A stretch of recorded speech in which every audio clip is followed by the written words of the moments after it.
¿Qué tal, amigos de Shot Radio Internet? Bienvenidos una vez más a una de nuestras entrevistas, pues ahora sí que vía a distancia. Y el día de hoy, bueno, pues en pleno Día de Muertos, quiero compartirles que estoy muy contento porque dentro de las personalidades que he tenido la oportunidad de entrevistar, por supuesto, pues todas son relevantes, pero el día de hoy, pues más en un ambiente meramente periodístico, informativo, pues una referencia importante precisamente del gremio, que es el señor Roberto de la Madrid, nos va a acompañar el día de hoy para hablarnos un poquito de su trayectoria, de su carrera, de sus inicios, de sus influencias y por supuesto de la maravilla que es pues ser un representante a nivel internacional de nuestro país desde el mundo de la comunicación. Roberto, pues qué gusto y gracias por aceptarnos la invitación a Shot Radio. Pues el placer es mío, yo les agradezco a ustedes, te agradezco a ti, gracias por contactarme y pues es un honor que puede estar en el pensamiento, que puede estar en las ondas que ustedes emiten. Yo te agradezco muchísimo y estoy a tus órdenes, a las órdenes también de tu auditorio. Muchas gracias. Oye, Roberto, a ver, vámonos por partes y desde el inicio, porque primero que nada, dile a la gente de Shot Radio desde dónde estás tú. A ver. Pues estoy justamente, acabo de llegar a la casa de ustedes, a mi casa, aquí en Teherán, la capital de Irán. Vengo de hacer el programa Detrás de la Razón, que se transmite en vivo por todas las redes satelitales y por YouTube también y por Facebook. Estoy viviendo en Irán, llevo 8 años y estamos justamente aquí en Teherán, la capital iraní, en donde se han vivido muchísimas cosas. Estoy en Oriente Medio y es sin duda el epicentro o uno de los epicentros de la seguridad mundial, porque por aquí corre un tercio del petróleo que se transporta en el mundo, en el Golfo Pérsico, y bueno, pues la confrontación entre Estados Unidos e Irán, que más adelante pues me preguntarás de eso. Estoy en Irán. Por supuesto que sí, y tomando en cuenta esa información que nos regalas, Roberto, pues eso te hace también una figura del medio periodístico con alta credibilidad, es decir, estamos acostumbrados digo, no demerito las figuras del periodismo en México, pero bueno, sabemos quiénes son y que pues nos dan las noticias todos los días, pero que un mexicano esté representando al país y haciéndolo de manera oportuna, siempre con noticias y todo ello, pues es digno de admirarse. El día de hoy, Roberto, bueno, pues a ver, ahora sí que vámonos desde el inicio, porque tú prácticamente naces en un nicho de reflectores, en un nicho en donde pues ya los estudios, ya la televisión, ya todo esto, pues ya lo veías desde chavito. Sí, bueno, pues le tengo que agradecer mucho a mis padres, que me hayan dado la oportunidad de la vida. Creo que ese es el agradecimiento universal de todos los hijos.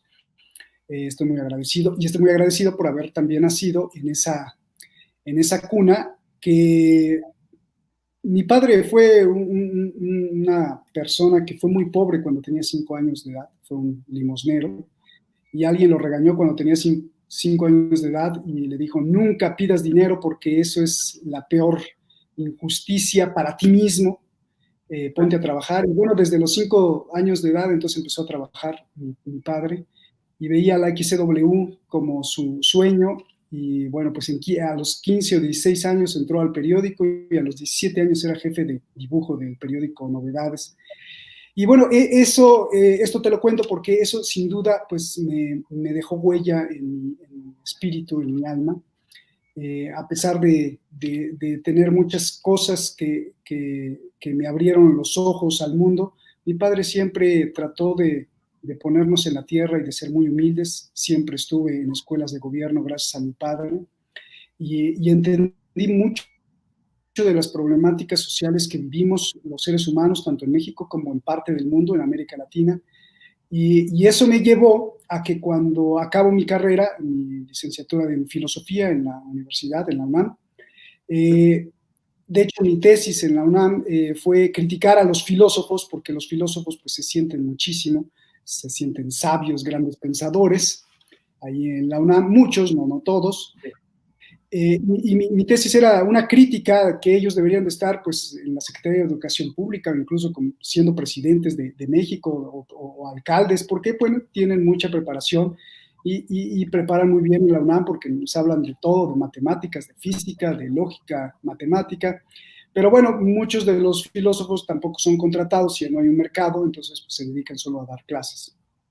Y yo en esta disyuntiva dije, ¿qué hago? Doy clases, quería hacer una maestría en Francia, en Canadá, un doctorado, y se muere mi padre, bueno, le viene una enfermedad de 3 años con una hemorragia cerebral, y cuando él fallece, sentí que ya era un poco tarde para seguir estudiando, y dije, no, tengo que empezar a trabajar, y tuve la oportunidad de entrar a Televisa, en donde yo preferí, en lugar de hacer libros de investigación filosófica, dije, bueno, voy a apostar por la cuestión televisiva y quizá a través de la televisión, con ideas muy digeridas, se pueda extender este pensamiento reflexivo filosófico. Y bueno, es muy difícil porque, bueno, finalmente en Televisa te tienes que ajustar a las cosas que ellos dicen. Sin embargo, acabé haciendo espectáculos, acabé en un programa que se llamaba Trapitos al Sol, que me encantó porque yo hacía espectáculos, pero desde la parte seria, desde la parte noticiosa, tratando de sacar... ¿no? Sí, Carmen Armendáriz era la productora y estaba Maxine Gutzai, Juan José Origel, y me encargué del caso más famoso de la televisión, el caso de Gloria Trevi. Y bueno, hice varias investigaciones, fui a Brasil, pero nunca desaproveché la oportunidad para poner esa semilla de reflexión, esa semilla basada en la epistemología, que yo no se la tenía que explicar al público, pero que era mi intención. No, obviamente no puedo hacer un discurso filosófico como tal o académico, pero esa era mi intención. Entonces, bueno, pues así empieza mi carrera de la parte filosófica, de la parte de la academia, a apostarle hacia la televisión. ¿Por qué? Pues porque fui influenciado o influido, las dos terminaciones también, por mis padres, porque mis padres, pues bueno, mi padre se convirtió en un director famoso en Televisa, de un programa muy famoso que incluso alcanzó el récord Guinness y que mucha gente conoció, que se llamó El Club del Hogar, sobre todo, bueno, gente de nuestra generación, ya casi apenas ya no lo veíamos, pero nuestros padres o los padres de mis amigos, pues bueno, pues conocían a mis padres y hacían un programa muy divertido, muy blanco, muy sano, y tenían entretenido a toda la gente de México en ese Club del Hogar donde apareció Madaleno, Daniel Pérez Arcaraz y luego al último Paco Stanley. Entonces yo cuando nazco, pues nazco anunciando camas, las camas Lamas, ¿no? Ya tenía 3 o 4 años, estaba arriba de un colchón o junto a un refrigerador en los estudios y siempre vi pues los reflectores y esa parte que no vemos muchos detrás de cámaras, claro, donde hay una magia. La televisión, aunque estemos haciendo ahora internet, pero es lo mismo, es la misma etimología, ¿no? Estamos frente a una cámara y es tan mágico ir relatando con imágenes las cosas. Entonces, bueno, pues con el discurso filosófico que yo aprendí en la universidad, traté de implantar estas ideas o de comprender más el mundo a través de la televisión y después, pues, darle el mensaje de reflexión, no de mi verdad al público. Y acabé en Irán. Traté de resumir todo.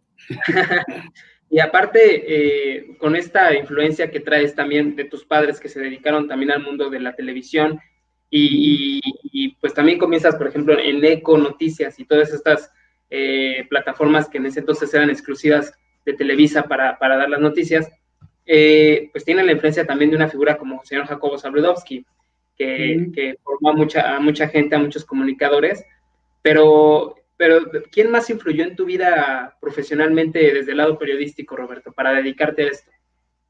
Bueno, mi padre, su nombre era Antonio Lamadrid, era un caricaturista, él era periodista.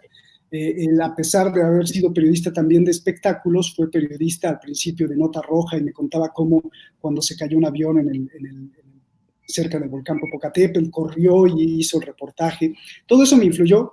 Obviamente mi maestro fue pues, mi padre. Mi madre no estudió periodismo, pero es actriz, ella se llama Vilma Traca, es una comediante, y todo ese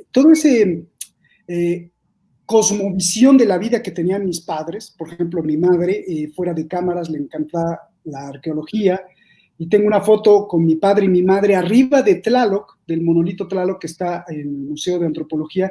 Fue mi padre quien hizo el reportaje para que entonces el gobierno se interesara y sacaran de una barranca al monolito que hoy todos conocemos, que está en el Museo de Antropología ahí a la entrada.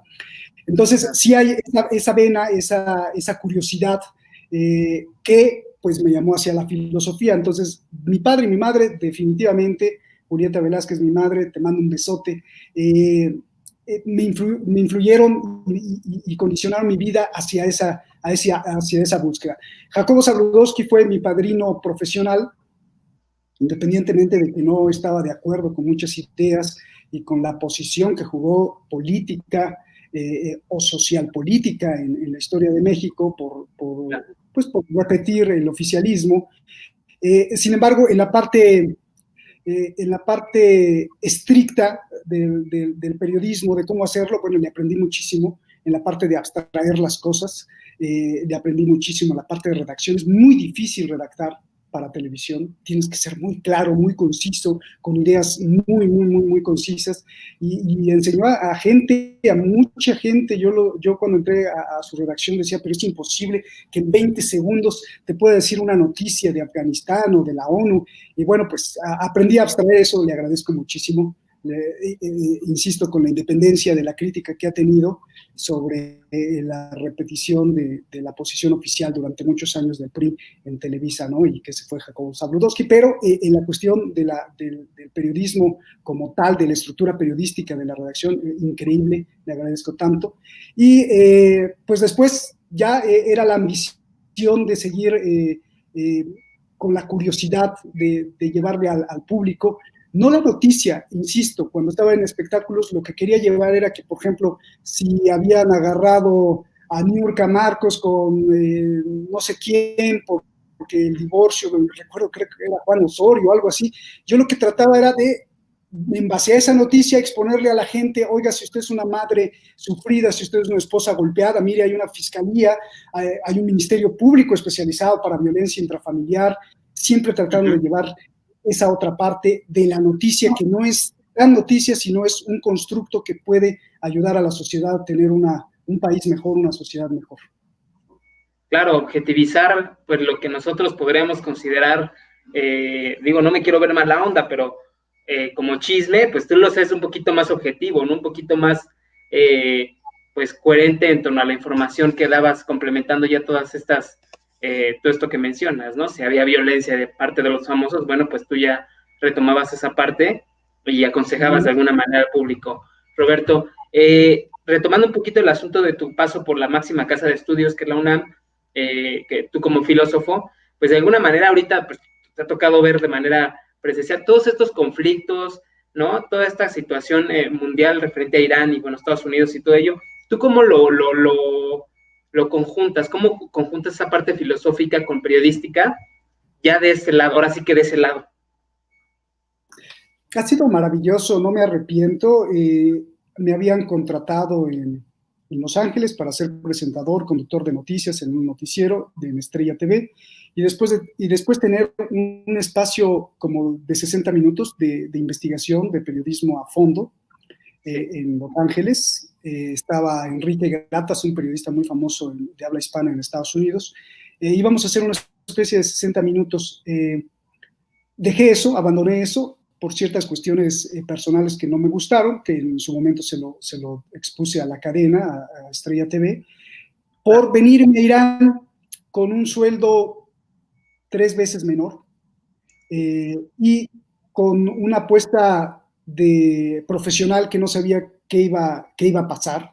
Por lo menos en Los Ángeles pues lo tenías muy seguro y muy claro, iba a viajar por toda América Latina haciendo reportajes de investigación. Acá no sabía qué iba a pasar, solo sabía que estaban abriendo una cadena, me presentaron la propuesta, se dio la propuesta, le agradezco a una amiga que me introdujo, y esto de agradecer es que es parte también de mi vida y que me di cuenta también aquí en Irán, ahora te lo cuento.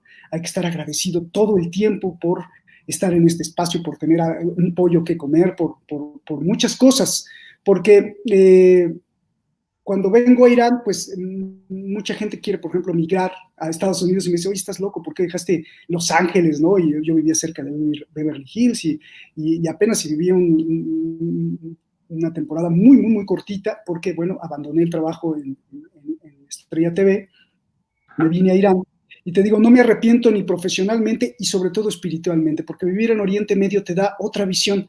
Llegué como como un planeta, como aterrizar en Saturno, porque pues todo es diferente. O sea, hasta la escritura se escribe de derecha a izquierda, no entiendes absolutamente nada. Cuando sales a la calle dices, ¿eso qué es? ¿Una panadería, un sitio de taxis? Porque está escrito con el alfabeto árabe, pero que no tiene nada que ver con el árabe, es farsi, es persa. No entiendes absolutamente nada, te hablan en farsi, Hashtag Aboshi, Gurbunet, que son palabras así muy, muy comunes, pues no entiendes nada, ¿no?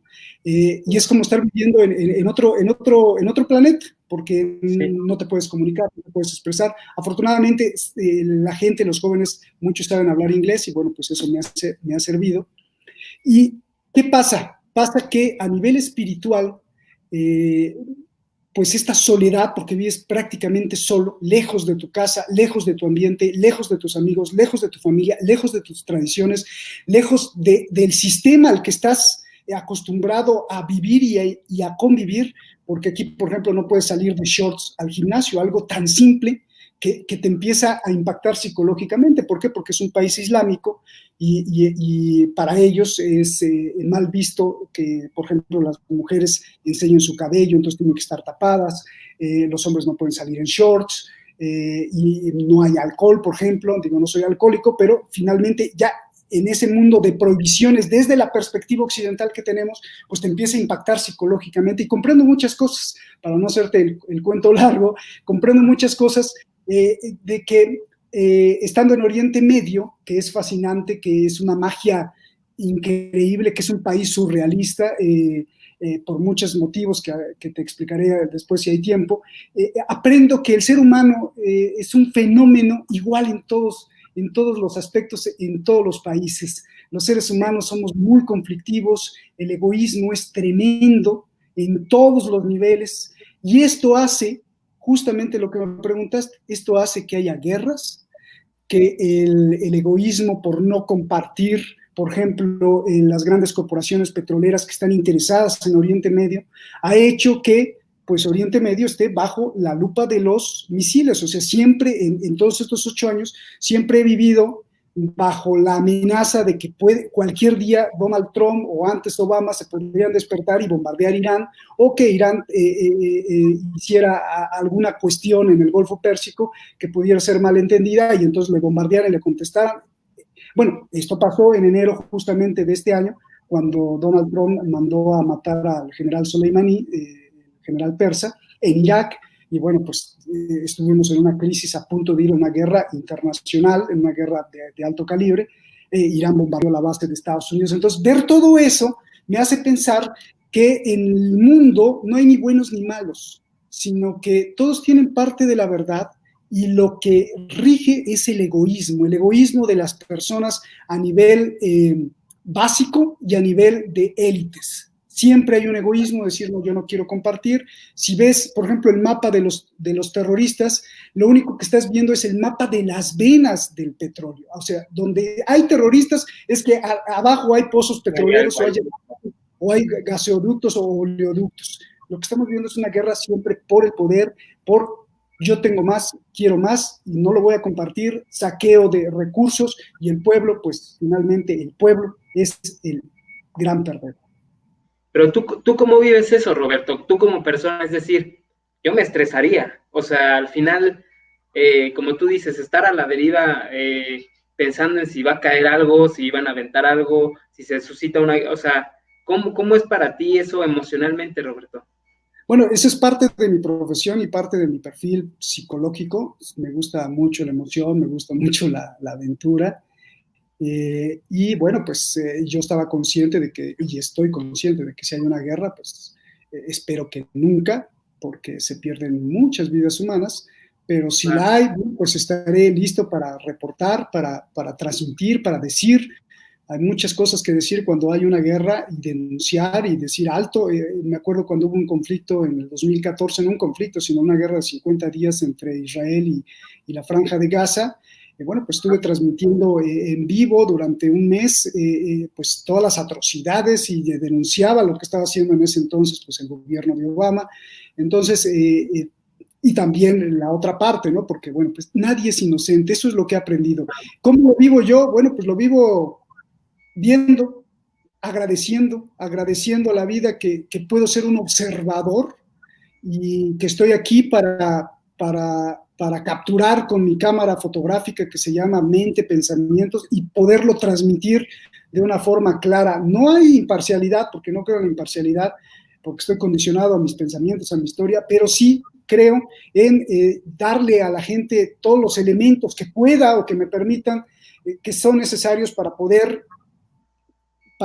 construir una realidad. Desde el otro lado de la cámara, o sea, desde el público, teniendo varios elementos, pueden decir, bueno, pues CNN nos dice esto, Fox News nos dice esto, pero pues yo les estoy diciendo otra cosa porque aquí las noticias no son tan iguales como los noticieros comerciales o los noticieros occidentales que sí tienen una agenda, aunque creamos que no tienen una agenda, pero tienen una agenda. Por ejemplo, López Dóriga, en ese entonces, cuando tenía su noticiero, repetía sin saber que el presidente de Siria era un dictador. A Joaquín López Dóriga no le constaba si era dictador, pero lo repetía porque en las agencias AP o en las noticias de CNN, pues ellos decían que era un dictador porque traían ya una agenda. Entonces, así como en México, en Argentina y todos los grandes noticieros comerciales, pues repiten las mismas informaciones sin cuestionar, oye, bueno, ¿por qué estamos diciendo esto? ¿No? Sí, aparte López Dóriga la sigue cagando en redes sociales, así que digo, entonces, en un sentido personal, es importante lo que acabas de mencionar, porque que tus pensamientos rigen esa imparcialidad que supuestamente un periodista debe de tener. Yo estoy de acuerdo contigo, es decir, no te puedes radicalizar en el sentido de ser tan independiente, porque al final, pues tus posturas son tus posturas, ¿no? Y tú estás viendo esa cuestión de manera presencial. Y otra de las cosas que es importante mencionar, ¿no? En la vida hay tres enfoques, mi verdad, tu verdad y la verdad, ¿no? Entonces, como dices, no puedes estar de la, ahora sí que del lado de alguien en específico, pero tampoco puede ser tan imparcial, ¿cierto?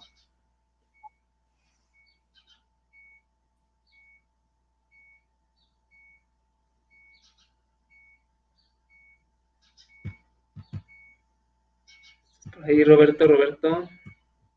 Ay, creo que se nos congeló. ¿Estás por ahí, Roberto? Ya se congeló. Seguimos platicando con Roberto de la Madrid. Roberto de la Madrid, un gran periodista, y se nos congeló un poquito la imagen a Roberto. A ver, ahorita a ver si lo retomamos. Roberto de la Madrid, un periodista orgullosamente mexicano que nos está haciendo su labor informativa desde Irán, y bueno, pues también ha hecho vida y ha hecho también su trayectoria, pues informando de manera objetiva, ¿no? A ver si está por ahí Roberto, se nos congeló, caray. Ahorita vamos a retomarlo. Quédense aquí en Shot Radio,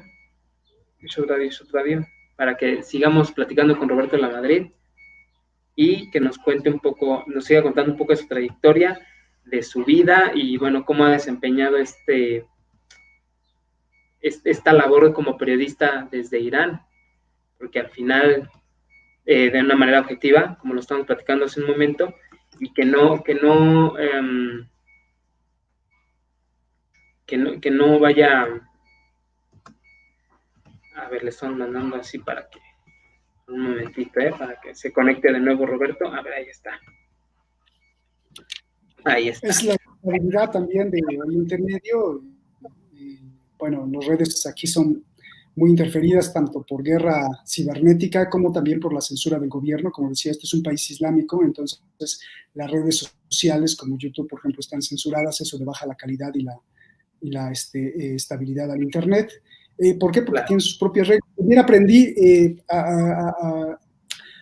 argumentando lo que tú me estás diciendo, también aprendí a respetar mucho, ¿no?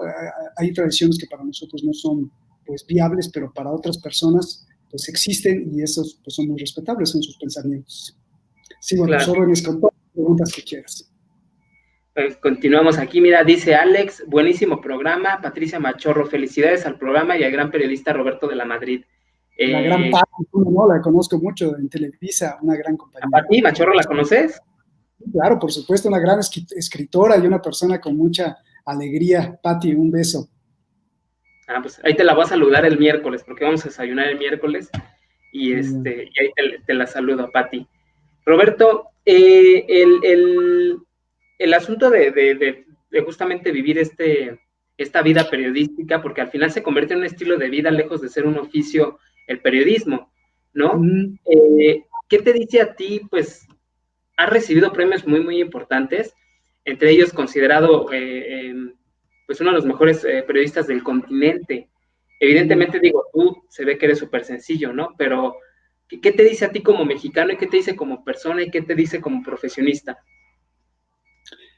Bueno, esto fue en el 2011 en el Colpin, en la congregación o en el Congreso de Periodismo de Investigación, además porque había ganado el Premio Nacional de Comunicación José Pajés Yergo, que es difícil ganar ese, por una denuncia que hice de la migración. Los migrantes eran atacados y asesinados y eran carne de cañón y además comercio entre los Zetas en ese tiempo, oficiales del gobierno de Calderón, en ese entonces, migración, la Policía Federal y el Ejército Mexicano. Entonces hice un recorrido durante varias semanas desde Centroamérica hasta la Ciudad de México, me subí a la bestia y bueno, denuncié todo esto y esto me valió que después se replicara en ese entonces, en el 2011 le tocó en Ecuador, con varios periodistas, incluso fue el representante de Julian Assange, y me sentí muy feliz, pero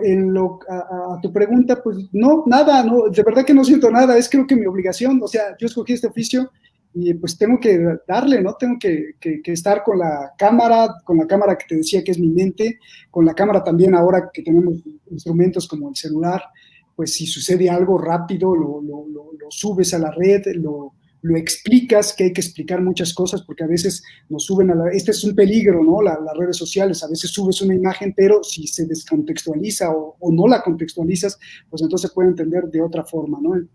Claro. Estoy listo siempre para ser periodista, para reflexionar, para ser filósofo. Me ha servido muchísimo esto, estar aquí en Oriente Medio, porque he visto muchas cosas. Tengo ahí una página de Instagram donde no hablo de noticias, sino de lo que veo personalmente. Entonces a veces, por ejemplo, voy de viaje aquí dentro de Irán o en la zona y pongo algunas imágenes de, oye, esto se come aquí, esto se come allá, aquí hay unas piedras de la era, cuando empezó la era cenozoica y que parece de Saturno, ¿no? Todo eso me da la cosmovisión no solo de gozar la vida, sino también de compartirla.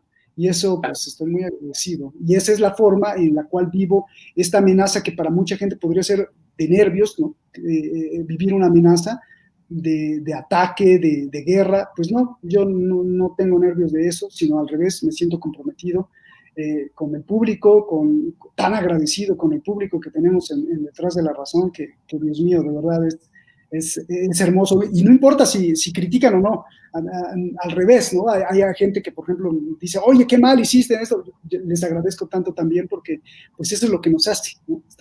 Me encanta, es una dialéctica. Claro, se convierte en un feedback, ¿no? Para aprender y mejorar. Oye, Roberto, háblanos entonces de Detrás de la Razón, porque tú al final, pues, lo produces y lo conduces. Háblanos un poquito de este proyecto. Pues bueno, cuando yo llegué a Hispan TV, a Irán, Hispan TV se creó como CNN en español para hacerle justamente contrapeso a las noticias de Occidente. O sea, en CNN, tanto en inglés como en español, pues hablan más hacia las políticas de Washington. Y entonces queda Irán mal parado. Entonces Irán se le ocurrió lanzar una cadena en inglés que se llama Press TV y una cadena en español que se llama Hispan TV. Llego y empecé como titular de los noticieros, pero dije, bueno, más allá de las noticias, a mí me encanta ir al fondo de una noticia, que esto es quizá más importante a veces. Y creé, me senté con el director general a presentarle este proyecto Detrás de la Razón, que incluso el nombre tiene un doble sentido, Detrás de la Razón como following, como siguiendo la razón, o detrás de la razón, atrás de las razones que nos dicen por lo cual dispararon, por lo cual conquistaron, por lo cual tomaron cierta determinación de los precios del petróleo. Nosotros, atrás de la razón, vemos que hay otras causas que a veces, que no nos explican los noticieros tradicionales. Oye, subió el petróleo, eso es lo que te dice el noticiero, pero ¿por qué subió el petróleo? ¿Y qué tiene que ver con una reunión en Viena? Y bueno, pues aquí estamos nosotros para eso. Entonces me pareció fascinante que en un programa de media hora, porque también respetando la dinámica de la televisión, que no se extienda mucho, sea muy aburrido, darles todos los elementos necesarios para que tú digas, oye, subió el petróleo, y cómo además de saber por qué subió y todas las causas y los hilos escondidos que tienen que ver con Francia, la Total francesa o la ExxonMobil de Estados Unidos, además cómo me afecta a mí como mexicano simple que haya subido el petróleo en Medio Oriente, ¿no?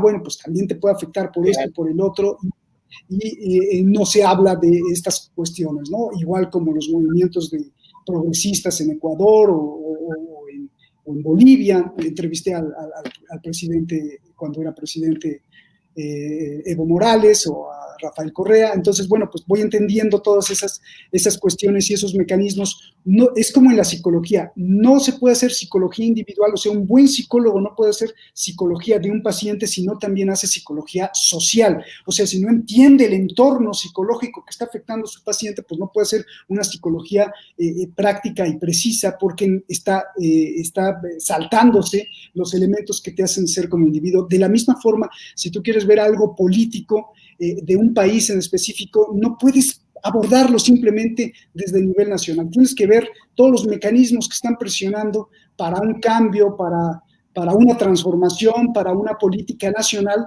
cómo obedece a los hilos que se están jalando desde otras partes del mundo. Oye, y en ese contexto, pues también, bueno, has hecho toda esta vida, toda esta carrera allá en Irán, pero nos comentabas hace un ratito un poquito de esa parte que has dejado aquí en México, ¿no? Que has, la cuestión familiar, ¿no? Allá en Los Ángeles, que dejaste la cuestión de los sueldos. ¿Qué sacrificios se hacen para poder lograr bueno, si es que tú los consideras sacrificios, porque al final uno lo ven así y otros lo ven como oportunidades, ¿no? Que en tu caso yo creo que lo verías así. ¿Qué has dejado atrás?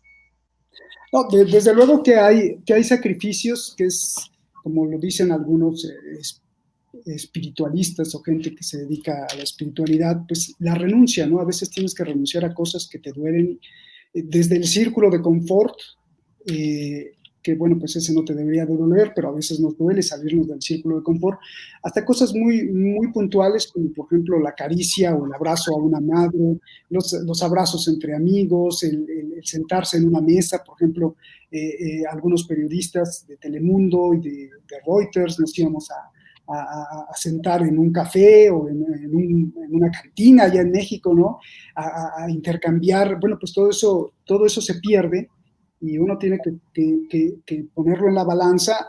No obstante, estoy cerca de mi familia, siempre estoy cerca de mi madre y de mis hermanos, pero bueno, pues sí sientes la ausencia, y ese es un sacrificio emocional que pues uno tiene que estar dispuesto a pagar, sí o no, para crecer, no solo profesionalmente, que esto es importante, sino para crecer también espiritualmente, individualmente. A veces es necesario retirarse, vivir esta ausencia de situaciones y de afectos, para poder entender más, para poder valorar más las cosas que tenemos. Y bueno, pues estoy muy agradecido, no lo haría de otra manera. Si se repitiera mi vida, pues lo volvería a hacer así, porque he aprendido muchísimo más, he aprendido mucho el amor.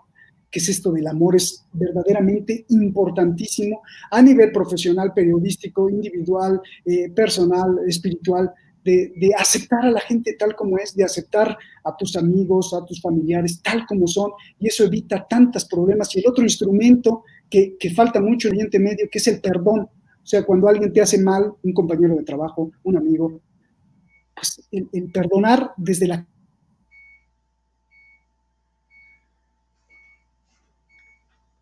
Ya se nos trabó de nuevo Roberto.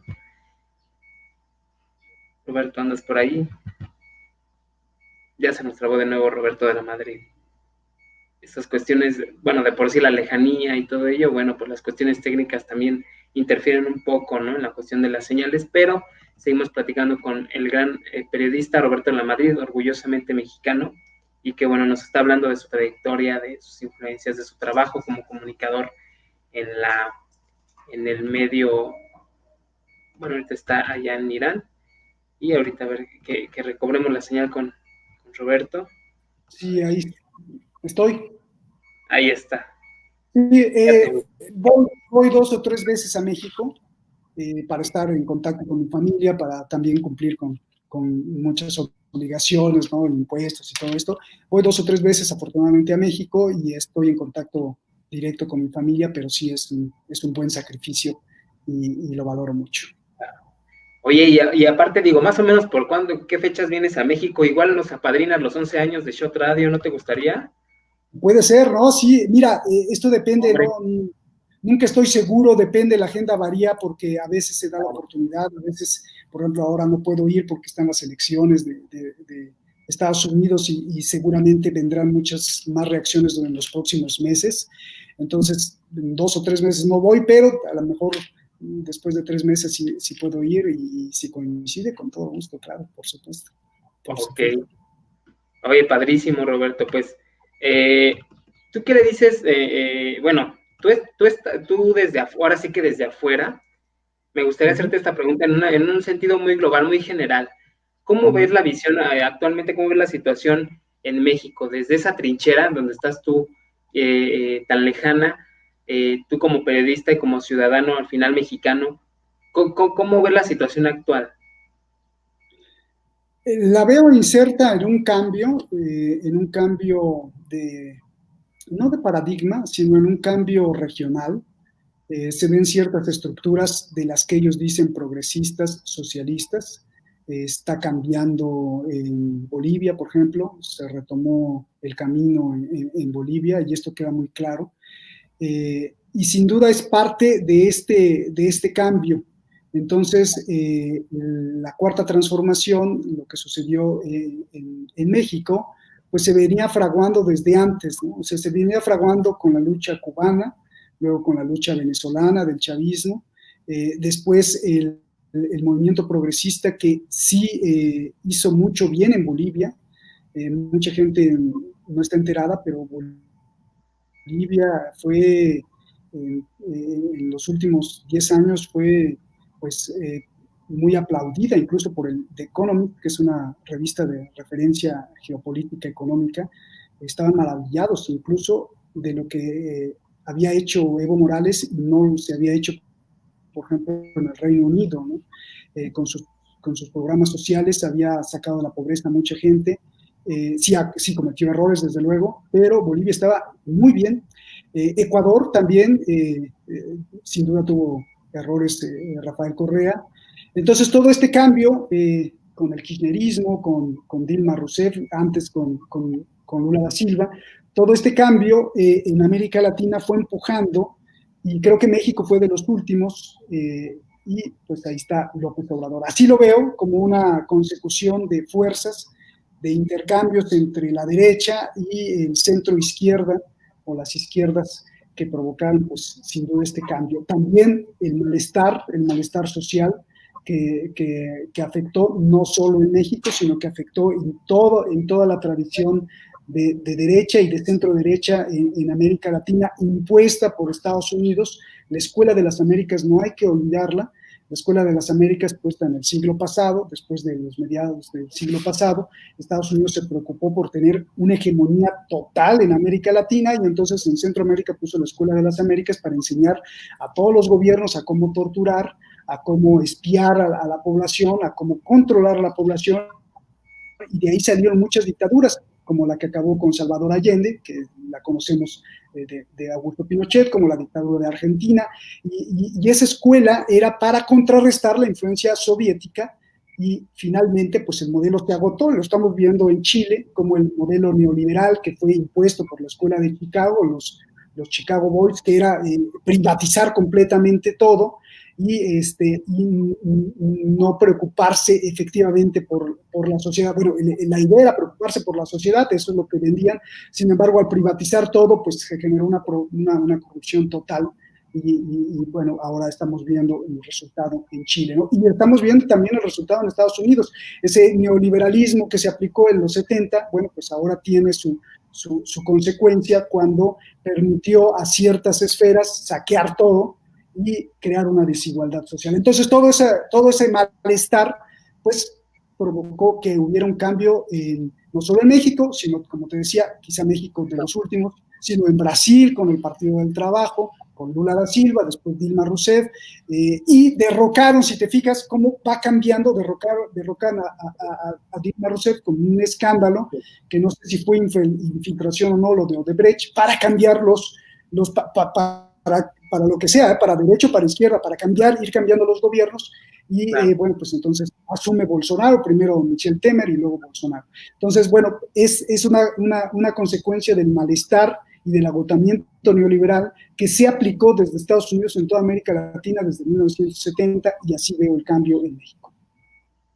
Muy bien, mi querido Roberto. Oye, Roberto, hay mucha gente que se quiere dedicar, que es joven y que se quiere dedicar a la comunicación, al periodismo, principalmente por la proyección que dan, por ejemplo, ahorita las redes sociales, la televisión, pero ¿tú qué les dices? Porque yo creo que a veces, digo, lo he visto personalmente, hay decisiones equivocadas, ¿no? En el sentido de que pues yo me aviento y hago un programa por YouTube y no hay como una información como tal. Entonces, ¿tú qué le dices a esa gente, a los chavos que se quieren dedicar al periodismo, a la comunicación en forma? Primero que se sienten en donde quieran sentarse, sin albur, claro.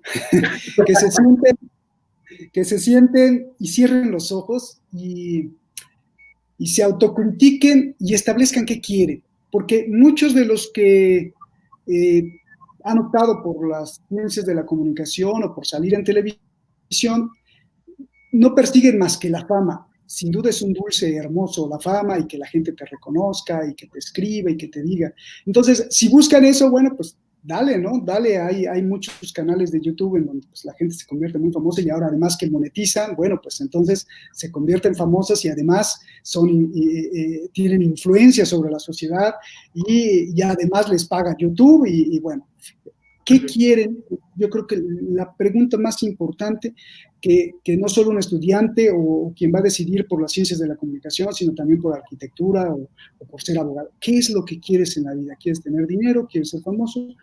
¿O quieres desarrollar una actividad intelectual que te permita primero comprender el fenómeno humano y después trascender? Ya sea a nivel estudiante de derecho, a nivel periodístico, si eres un carpintero, lo que sea, pero ¿qué es lo que yo quiero? Si quiero ser famoso y tener dinero, bueno, pues entonces empieza de una vez, o quiero que mi actividad me construya como individuo, me ayude a entender el contexto social y además después pueda trascender. ¿Trascender hacia dónde? Trascender más allá de mi egoísmo, hacia la difusión de ideas y sobre todo de reflexiones y planteamientos para construir una conciencia social. Si eso quiero, tengo que prepararme muchísimo y salir al aire, sea en un canal de televisión o en un canal de YouTube, salir al aire con mucha responsabilidad y con mucha ética de la preparación anterior a ese programa, y no solo a ese programa, sino la preparación emocional y profesional durante muchos años de estar estudiando y de comprender qué es exactamente lo que quiero y hacia dónde va la sociedad, ¿no? Entonces, sí, hay dos caminos, ¿no? El camino de, si quiero enriquecerme con dinero y con fama, o la introspección individual para poder comprender el mundo, comprenderme a mí mismo y poder trascender en las ideas. Eso es lo que le diría. Muy bien, mi querido Roberto. Oye, pues yo quiero agradecerte el tiempo que nos diste, la oportunidad de platicar contigo hoy en Shot Radio y que bueno, sean más oportunidades para seguir compartiendo con el público también tu visión desde diferentes perspectivas de lo que vaya pasando en el mundo y bueno, invitándote aquí, siempre vas a tener un espacio, por supuesto. Y bueno, pues algo quieras agregar para la gente de Shot Radio, Roberto. Pues otra de las aprendizajes muy importantes en Oriente Medio es que la vida se va rapidísimo, rapidísimo. No vale la pena quedarse inmóvil en una pelea, en una discusión, en un estado de guerra, tanto militar entre los países como personal, de guerra con tu familia, de guerra con tus amigos o de guerra con quien sea, no vale absolutamente la pena. Nosotros tenemos el poder, tenemos la magia de transformar el mundo, porque el mundo no es más que a partir de la interpretación que nosotros hacemos del propio mundo. Entonces, si nosotros vamos a ver un mundo lleno de guerras o un mundo con dificultades, pues el mundo va a tener dificultades, pero si te levantas todos los días y dices, wow, tengo otra oportunidad para hacer más cosas, vas a hacer sin duda más cosas. El poder de la mente ha sido muy menospreciado por todos nosotros y a veces pues no creemos. Hay que tener fe, mucha fe en sí mismo y las cosas salen. Y si no salen, te diviertes y ya con eso pues hay que agradecer de más. Señor. ¿Cómo estás en redes sociales, Roberto, para que la gente de Shot Radio te siga? En Twitter, de la Madrid Rock, ahí estoy, @delamadridrock. En YouTube, bueno, pues Roberto de la Madrid, pongan Roberto de la Madrid y ahí aparece. De hecho, varios canales nos han censurado mucho YouTube por decir muchas cosas que no convienen al sistema. 6 o 7 veces se han quitado los canales y volvemos a empezar y volvemos a empezar. Entonces, muchos internautas subían los programas de Detrás de la Razón y le ponían Roberto de la Madrid y Detrás de la Razón. Les agradezco mucho porque así, de alguna u otra forma, aunque nos censuren, pues aparece otro y aparece otro, entonces siempre va a estar ahí el programa. Claro. Roberto de la Madrid, y en Instagram también Roberto de la Madrid, lo buscan y ahí está. Muchas gracias, Roberto, gracias por tu tiempo, gracias por la oportunidad, reitero, de permitirme platicar contigo y que la gente de Shot Radio conozca más tu trayectoria, tu trabajo, y que sigan también, bueno, tus redes y todo lo que compartes en ellas, pues en aras de seguir informados y de involucrarnos en un sentido más global en todo lo que se presenta, porque a veces nos encerramos, ¿no?, en nuestro huevito, en donde pues no sabemos de más y vale gorro. Entonces, gracias por compartir tu arte, tu talento, pues esa magia que tienes como comunicador. Y bueno, pues recuerde la gente de Shot Radio Internet, pueden volver a ver esta entrevista en YouTube y también en IGTV en unos momentitos más para que sepan más de la trayectoria de vida del señor Roberto de la Madrid, que ojalá nos dé la oportunidad, si está aquí en México y se presenta, pues de apadrinarlo los 11 años también. Por supuesto, sí. Si me das permiso de esta entrevista, bajarla y ponerla en el canal de Detrás de la Razón. Claro. Pues claro. Yo no te reporto, adelante. No se pierdan los especiales que estamos haciendo hoy, ayer y mañana de las elecciones de Estados Unidos. Las cosas están muy al rojo vivo, muy fuertes. Entonces, bueno, pues eso de todos modos nos va a afectar como mexicanos y como ciudadanos del mundo. Lo que pasa en Estados Unidos, hay que estar pendiente. Te agradezco muchísimo, te mando un abrazo gigante. No soy religioso, pero que Dios te bendiga a ti, a toda tu familia y a todos los que nos están escuchando, y a los que tampoco nos escuchan, pues que nos bendiga a todos. Muchas gracias, Roberto, y bendiciones. Igual un abrazo también grande. Y bueno, pues pueden ver esta entrevista en nuestro canal de YouTube o en el de Roberto también, para que bueno, lo conozcan un poquito más. Esto es Shot Radio Internet. Nosotros seguimos haciendo ruido. Primero en tu